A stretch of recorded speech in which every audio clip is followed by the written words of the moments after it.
Welcome everyone to our prayer journey Revelation Bible study, a verse by verse Bible study of the book of Revelation. We left off last time in chapter 16 and verse 12. I'm going to read verse 12 and then try to explain to you some of the things that will be happening. And the sixth angel poured out his vial upon the great river Euphrates, and the water thereof was dried up, that the way of the kings of the east might be prepared. What does this mean? Well, God is clearing out a path for the battle of Armageddon, which we'll see in chapter 19, I think verses 11 through 20 in more detail. But as I said before, God is speaking in places about things that are going to happen and repeat sometimes where and what is going to take place. So here they're clearing up the waters. Why? Because nations are going to go against God. They're going to go against Israel, and we'll come to that final battle of Armageddon. Now, who are these nations and what's going on? Well, there are many theories on who they are. However, along this river of the Euphrates are some nations that you may be greatly familiar with. They're known as Saudi Arabia, which in the Bible is Sheba and Dedan in the old ancient Bible.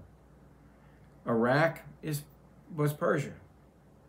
Put and Push was Libya. Crush was the Sudan. And Gomer was Turkey. Where does the United States fit in here and Great Britain?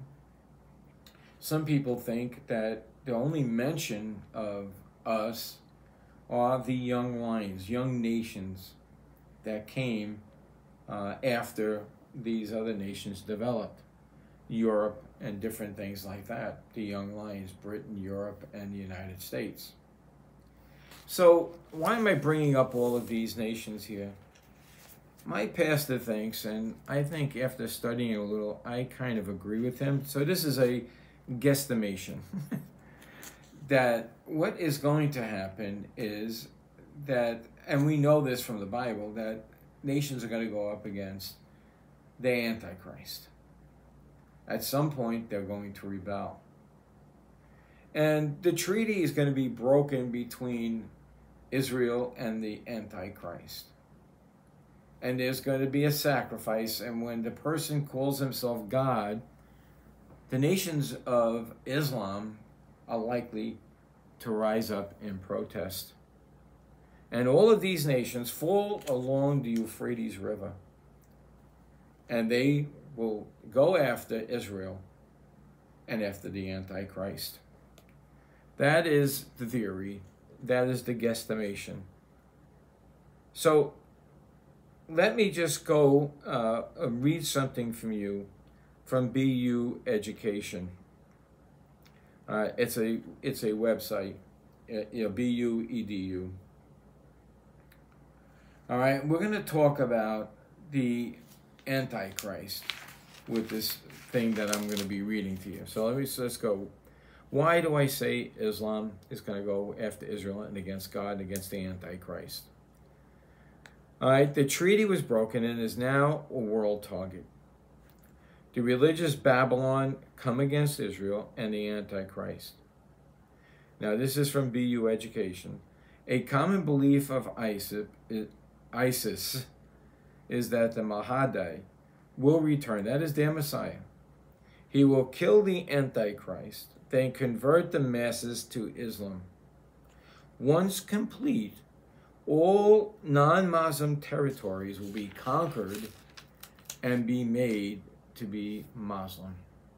At that point, there's some kind of thing by them where the Messiah will come up from the well. That'd be a well birth, a rebirth, as Jesus raptures and then comes back. This Mahdi will come out of this well.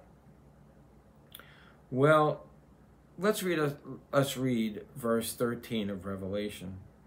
And I saw 3 unclean spirits like frogs come out of the mouth of the dragon, and out of the mouth of the beast, and out of the mouth of the prophets. So, we have these three beasts, the unholy trinity: Satan, the Antichrist, and the prophet. I saw three unclean spirits like frogs come out of the mouth of the dragon, out of the mouth of the beast, and out of the prophet. United they were, but divided they also are. You know, there is no honor among thieves, or devils, or spirits, or human narcissists. They are at odds at each other and at God. They can't even remain united against God.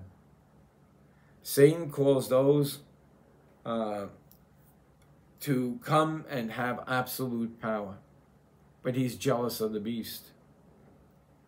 We'll see later on there are 10 kings that are not yet kings who are going to have power for an hour, come up in another chapter. And you'll see where these things fit in. But that group does not want the Antichrist either. You know, when there's no law and there's no order, and nobody follows the law, this is what you get, an unraveling. So they're fighting against God and also against themselves.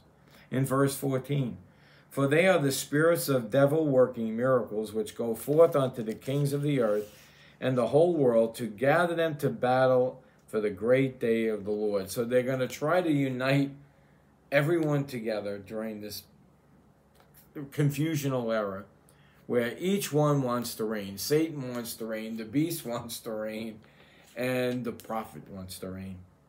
Whatever the reason, God is orchestrating these events. He dries up the rivers. He gets everything ready so that he can bring judgment upon all of the earth and cleanse it from all unrighteousness, just like a cancer removal. The church is with the Lord. We got to remember that. All right. And there may be some saints that remain on the earth who got saved during this period.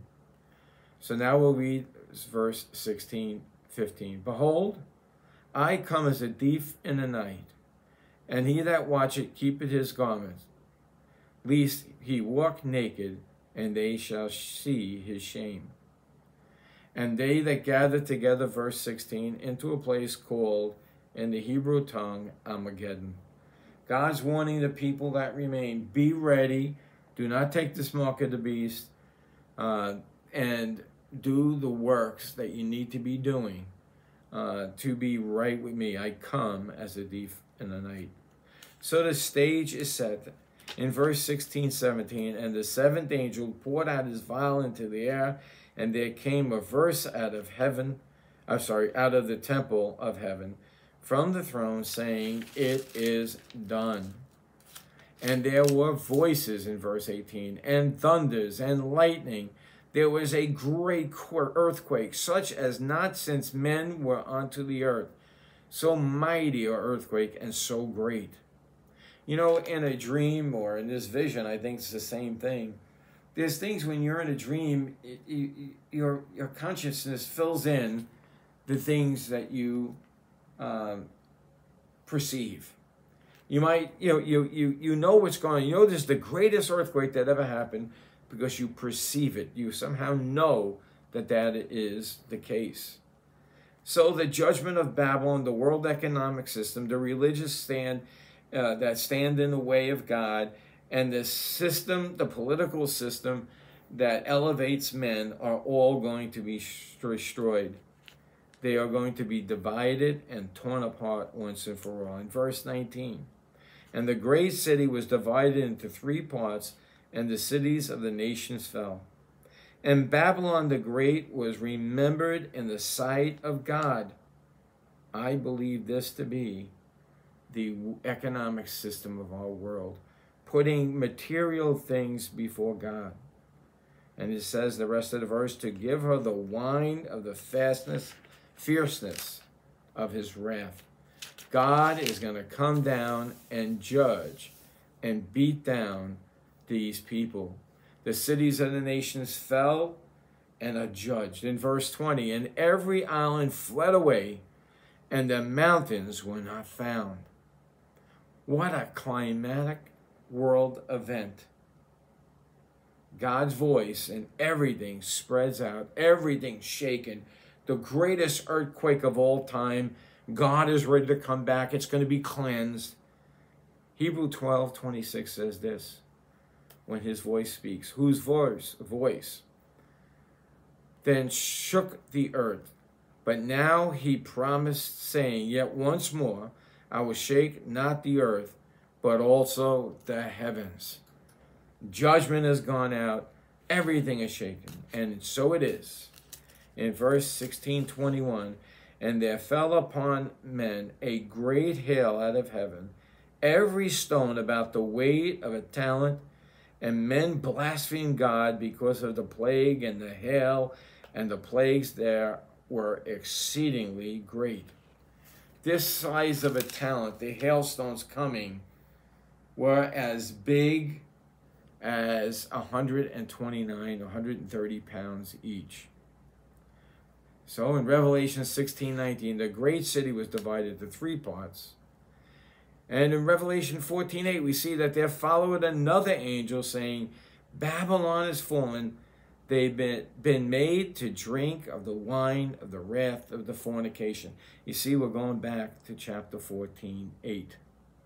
And we're going to pick up here again, and as we go into 17, to show you what is going to happen, who Babylon is, what it represents, and now it is going to be destroyed so that God can prepare his second coming. And we know, we'll see in detail in chapter 19, the destruction of all mankind that opposes God at the battle of Armageddon. So until next time, may Jesus increase as we decrease.